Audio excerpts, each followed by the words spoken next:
স্থানীয় সরকার নির্বাচনে এককভাবে লড়তে চায় জামায়াত, জোটে বাড়ছে মতভেদ।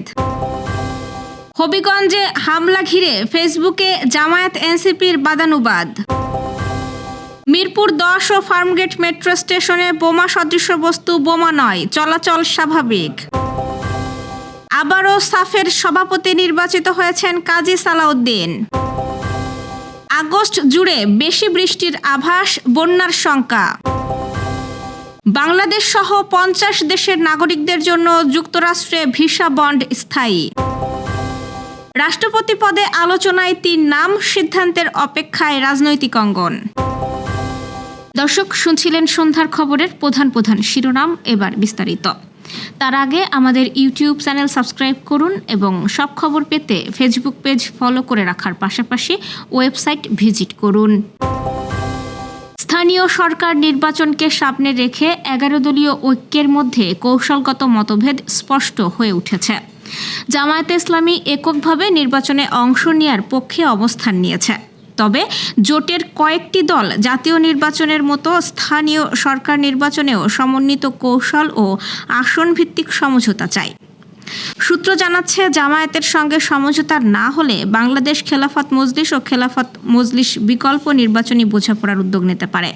এই আলোচনায় জাতীয় নাগরিক পার্টি বা এনসিপিকেও যুক্ত করার চেষ্টা চলছে।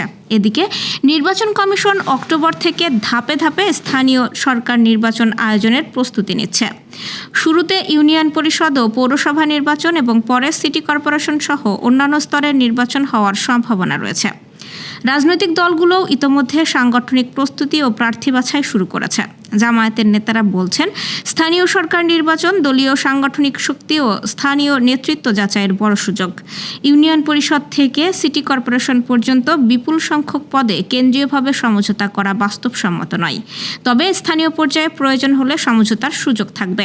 অন্যদিকে জোটভুক্ত কয়েকটি দলের আশঙ্কা, সমন্বয় না হলে একই এলাকায় একাধিক প্রার্থী দেওয়ার কারণে ভোট বিভক্ত হতে পারে, যা নির্বাচনের ফলাফলে প্রভাব ফেলবে।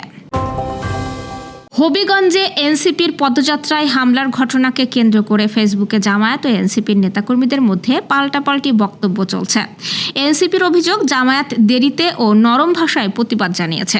অন্যদিকে জামায়াতপন্থীদের দাবি, বিষয়টি রাজনৈতিকভাবে এনসিপিকে আলোচনায় রাখার কৌশল। তবে দুই দলের শীর্ষ নেতারা বলছেন, সামাজিক যোগাযোগ মাধ্যমের বিতর্কের চেয়ে দলের আনুষ্ঠানিক অবস্থানই গুরুত্বপূর্ণ।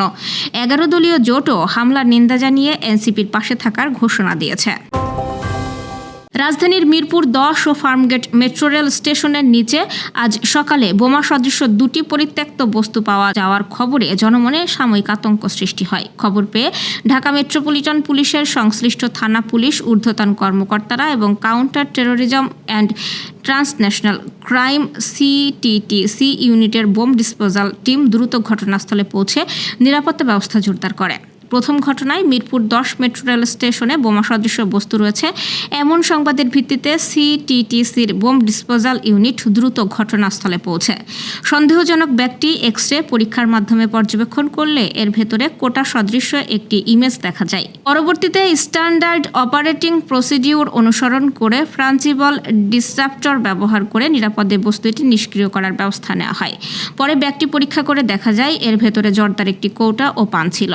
কোনো ধরনের বিস্ফোরক বা ক্ষতিকর বস্তু পাওয়া যায়নি। অপরদিকে তেজগাঁ থানাধীন এলাকায় একটি পরিত্যক্ত বস্তাকে কেন্দ্র করে বোমা সন্দেহের সৃষ্টি হলে বোম ডিসপোজাল ইউনিটকে খবর দেওয়া হয়। ইউনিটের সদস্যরা দ্রুত ঘটনাস্থলে পৌঁছে পরিস্থিতি পর্যবেক্ষণ করেন এবং নিরাপত্তা নিশ্চিত করে হ্যান্ড এন্ট্রির মাধ্যমে বস্তাটি পরীক্ষা করেন। পরীক্ষায় নিশ্চিত হওয়া যায় বস্তার ভেতরে কোনো ধরনের বিস্ফোরক বা বিপজ্জনক বস্তু নেই। আবারও দক্ষিণ এশিয়ান ফুটবল ফেডারেশন তথা সাফের সভাপতি নির্বাচিত হয়েছেন কাজী সালাউদ্দিন।